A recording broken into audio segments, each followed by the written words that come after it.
The chain reaction, a spark across time. Author's note: below is a work of historical fiction based on real events. While I have taken care to remain as accurate as possible to the known history and scientific understandings of the era, some dialogue and narrative flourishes are invented to enhance the dramatic storytelling. London, September 1933.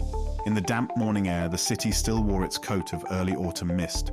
London's grand avenues and brown brick buildings bore witness to an age of restless discovery. Across Europe, upheavals in physics had transformed old models of matter into something stranger and more powerful. Just a year earlier, James Chadwick had discovered the neutron, shaking the foundations of what everyone had assumed about the architecture of the atom. Now the newspapers rustled with excitement and skepticism alike. Yet the public, and even many scientists, had not fully grasped the magnitude of what was emerging beneath their fingertips. At the breakfast table in a small Bloomsbury boarding house, Leo Szilard flipped through the pages of the Times. His eyes fell upon the statements of Ernest Rutherford, the man who had probed the atom's nucleus and unveiled its secrets. Rutherford, an authority few dared contradict, had publicly dismissed the idea that one could ever harness atomic energy for practical use, calling such notions mere moonshine. Szilard frowned, pushing his round spectacles back up his nose and stroking his dark moustache. He had deep respect for Rutherford's genius, but something in these dismissive words nettled him. Why should it be impossible? He had recently followed news from Chadwick's discovery of the neutron, and from Enrico Fermi in Italy, who began probing elements with these uncharged particles. The atom was no longer the simple solar system model Rutherford once proposed. It was a dense nucleus packed with protons and neutrons, orbited by electrons at unimaginable speeds. Nuclear forces, strange and potent, welded these tiny particles together. There lay an immense energy, hinted at by Einstein's famous equation, E=mc², and teased out by the natural radioactive processes studied by Marie Curie. Yet how to release it? The question gnawed at Szilard, especially because he believed that the path Rutherford scorned so easily might in fact exist. That late summer had brought Szilard to England as a refugee from the political turmoil of the European continent. Born in Hungary, he had fled from the increasingly dangerous climates of Budapest and Berlin. Now he lodged quietly in London, thinking, reading, and struggling to find his footing. The intellectual scene in Britain had always been vibrant, and if nothing else, it gave him the space to think without fear of political harassment. His mind, however, refused to rest. He folded the newspaper, tucked it under his arm, and decided to take a walk. The morning's tension, Rutherford's disbelief, the vague intuition Szilard carried, needed to be sorted out in the open air. The streets of Bloomsbury. The bustle of traffic and pedestrians emerged as Szilard stepped onto Southampton Row. He paused at the curb, waiting for the flow of automobiles and horse-drawn carts to ease. The buildings rose around him, their brick faces impassive. He breathed in the city's scent, coal fires, damp stone, the faint odor of rubber and petrol. As he stood there, the puzzle returned to him in force. The neutron had no electric charge. This had revolutionized how one might penetrate the nucleus without the electrostatic repulsion that alpha particles or protons would face. If a single neutron entered a nucleus and made it unstable, could it cause that nucleus to split, to break apart, releasing not only energy but more neutrons? If more neutrons emerged than were consumed, a chain reaction was possible. It seemed simple, almost too simple. Perhaps Rutherford lacked the final insight because he assumed that bombarding the nucleus would never yield a surplus of free neutrons. But what if it could? The morning sun reached over the rooftops and caught Szilard's glasses, forcing him to blink. He looked up at the sky, as if the answer might be written there. Instead, the roar of a lorry passing by drew him back down. He took a step forward into the street. Halfway across, he paused. An odd place to pause, but the thought had arrived like a flash of lightning through his mind. "My God," he murmured, ignoring the driver who shouted at him to hurry along. "If a neutron causes a nucleus to release 2 neutrons, and those 2 neutrons cause 2 more nuclei to break, releasing 4 neutrons, it multiplies. It grows exponentially." The idea was frightening in its clarity. Szilard scurried out of the road to avoid further curses from the drivers. On the opposite curb, he leaned against a lamppost, his heart racing. A self-sustaining nuclear chain reaction. That was the key. He had glimpsed the mechanism by which the energy of the atom might not only be liberated, but unleashed in terrifying magnitude. He pressed his hand against his chest, breathing rapidly. If this were true, then atomic energy, which Rutherford called moonshine, might be harnessed, not just for useful power, but also for destruction on an unimaginable scale. The notion chilled him. He could picture entire cities leveled by the concentrated energy of splitting atoms. He swallowed hard. The world, if it knew this secret, would change forever. That evening, a quiet study in London. Szilard had made a few acquaintances in London, refugee scientists like himself who roamed Europe's universities in search of stable ground. He had become close with Eugene Wigner, another Hungarian physicist, who was visiting England briefly before returning to Princeton. They met that evening in a cramped study room that Wigner had managed to borrow at University College London. Wigner was a gentle, thoughtful man.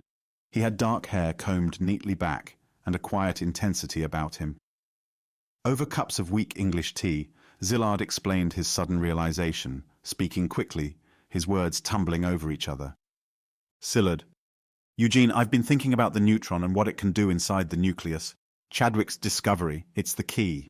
If we find a material that, when it absorbs a neutron, splits and releases more than one neutron, we could cause a chain reaction. Wigner frowned thoughtfully. A chain reaction, he repeated. You mean a reaction that amplifies itself? Szilard, yes, precisely. Imagine we have a large mass of such material. One free neutron starts the process. It hits a nucleus. That nucleus splits, fissions, into smaller nuclei and frees 2 or 3 neutrons. Those new neutrons find other nuclei, splitting them, producing even more neutrons. The reaction grows exponentially. The amount of energy released would be enormous. Wigner placed his teacup down carefully. This would mean atomic energy on a grand scale. Not just the slow decay of radium or uranium, but something orders of magnitude beyond. Are you certain it's possible?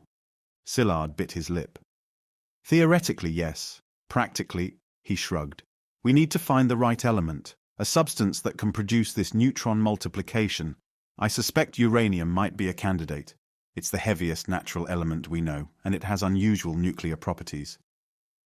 Wigner nodded, a grave look settling over his face.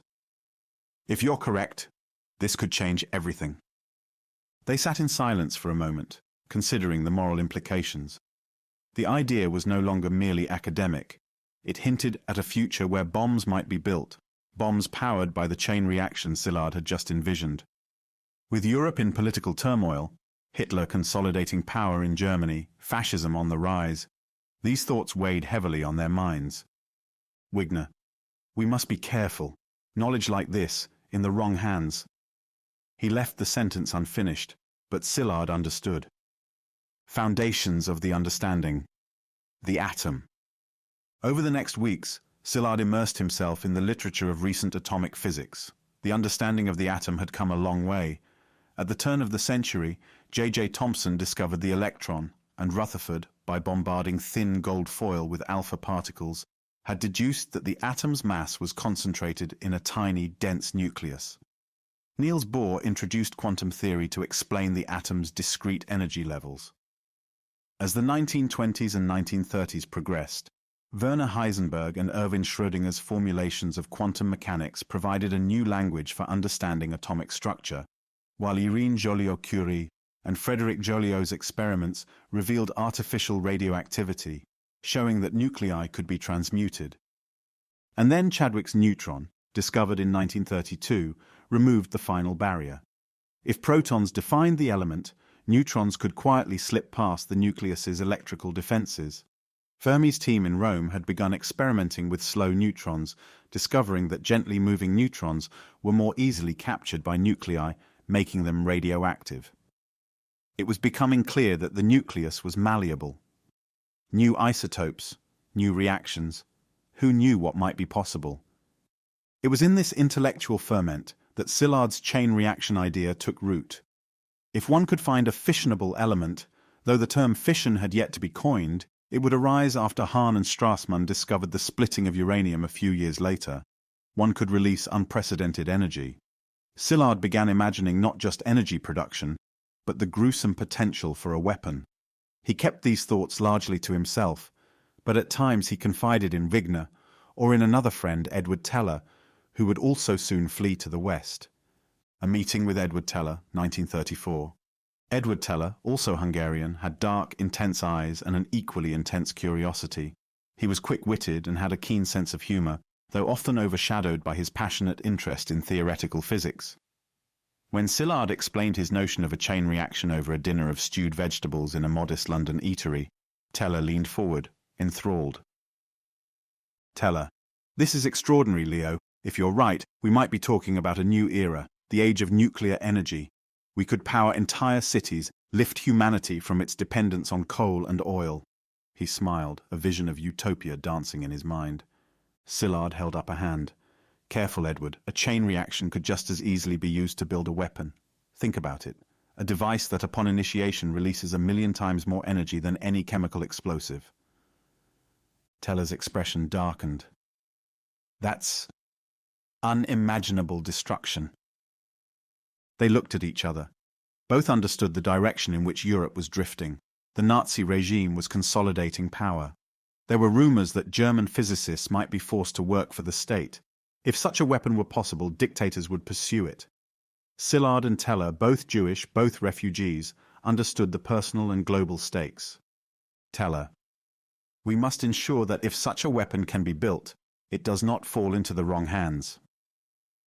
Szilard: "Yes," he said, lowering his voice.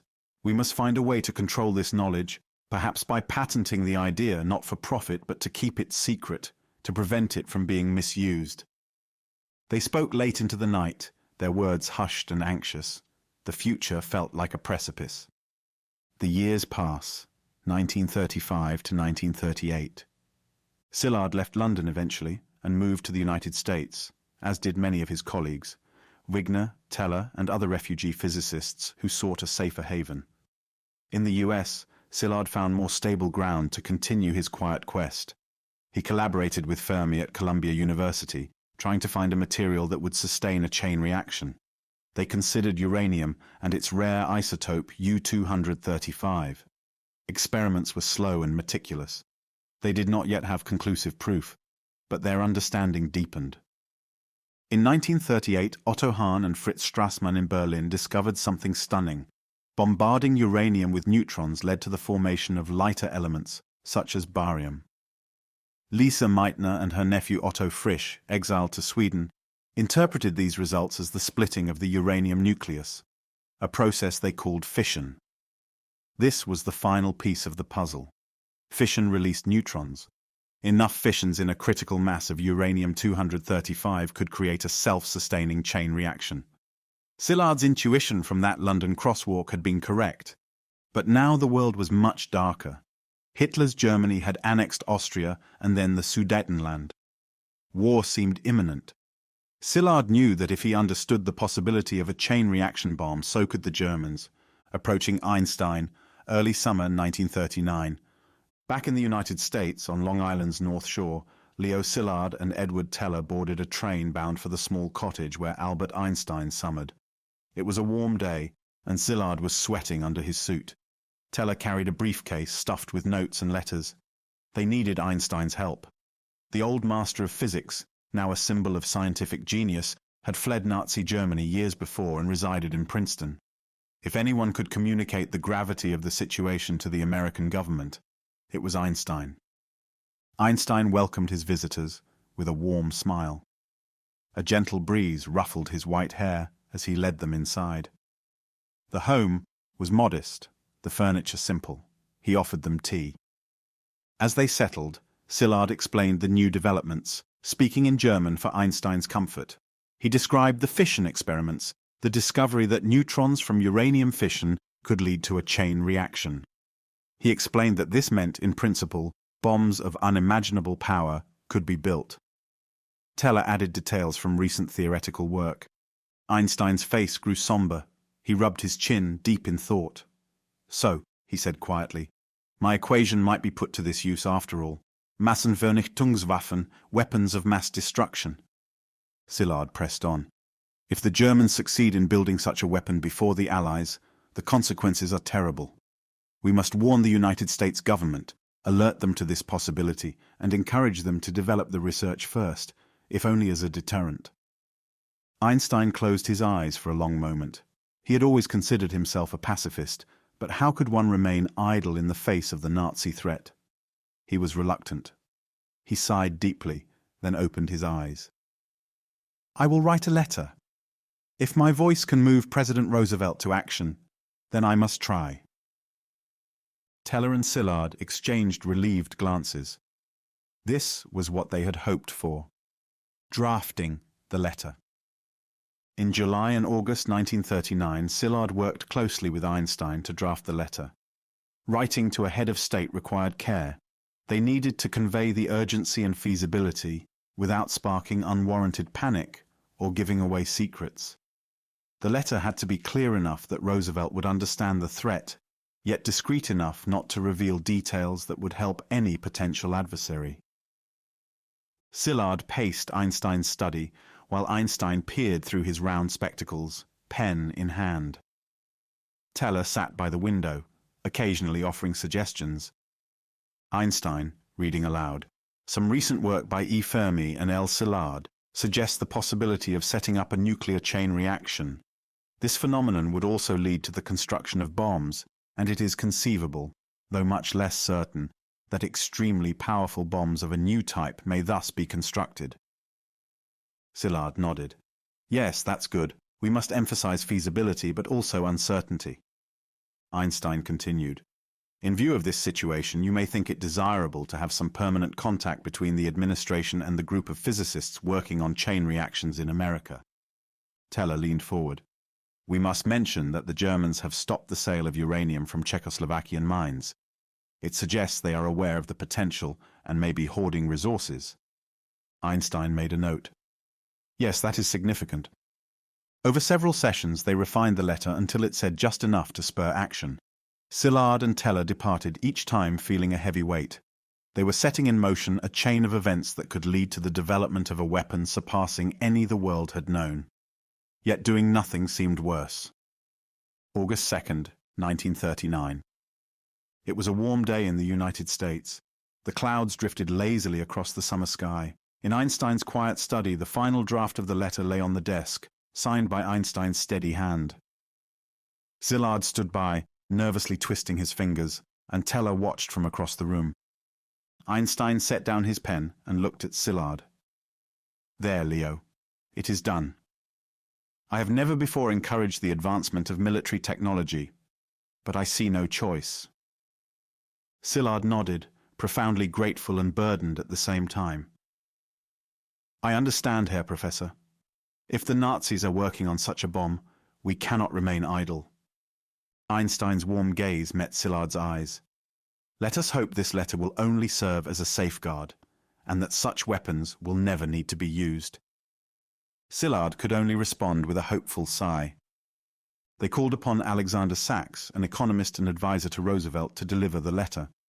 The letter was concise, yet it carried the weight of a new age.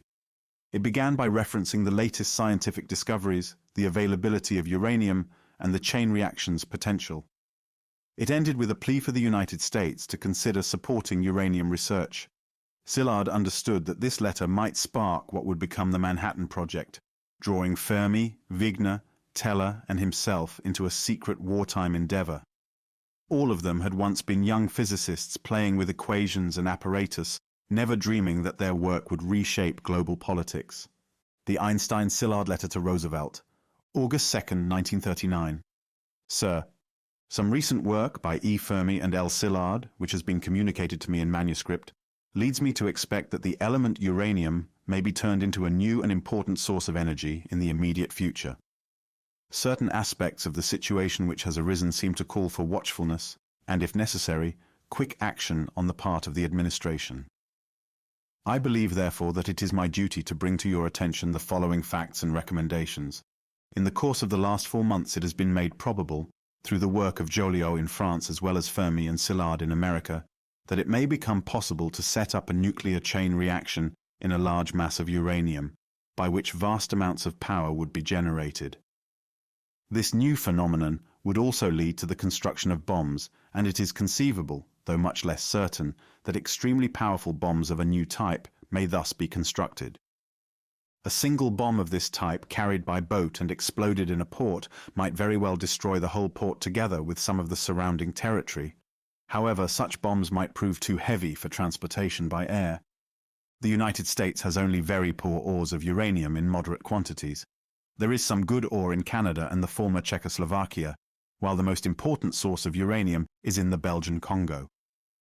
In view of this situation, you may think it desirable to have some permanent contact maintained between the administration and the group of physicists working on chain reactions in America. One possible way of achieving this might be for you to entrust with this task a person who has your confidence and who could perhaps serve in an unofficial capacity.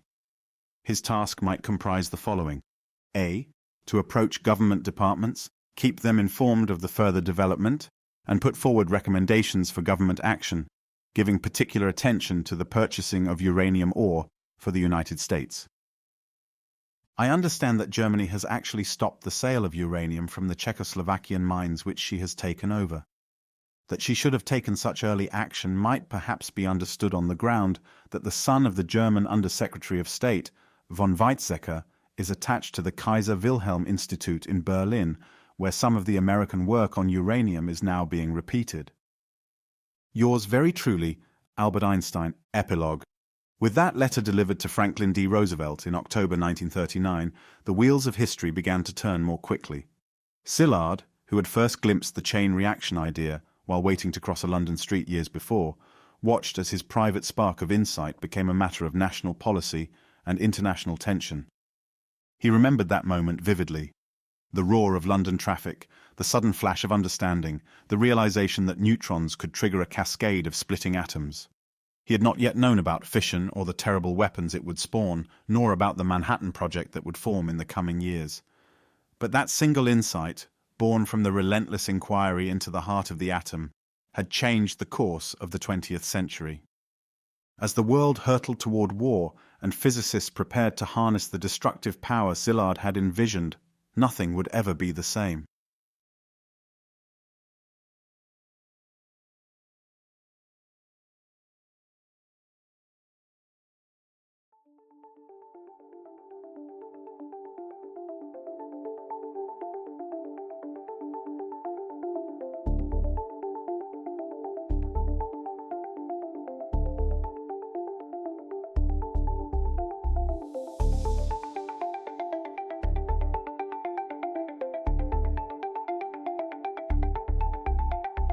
Questions for our mind. Four forces were combined, creating the illusion of time. Gravity, electromagnetism, strong and big nuclear force.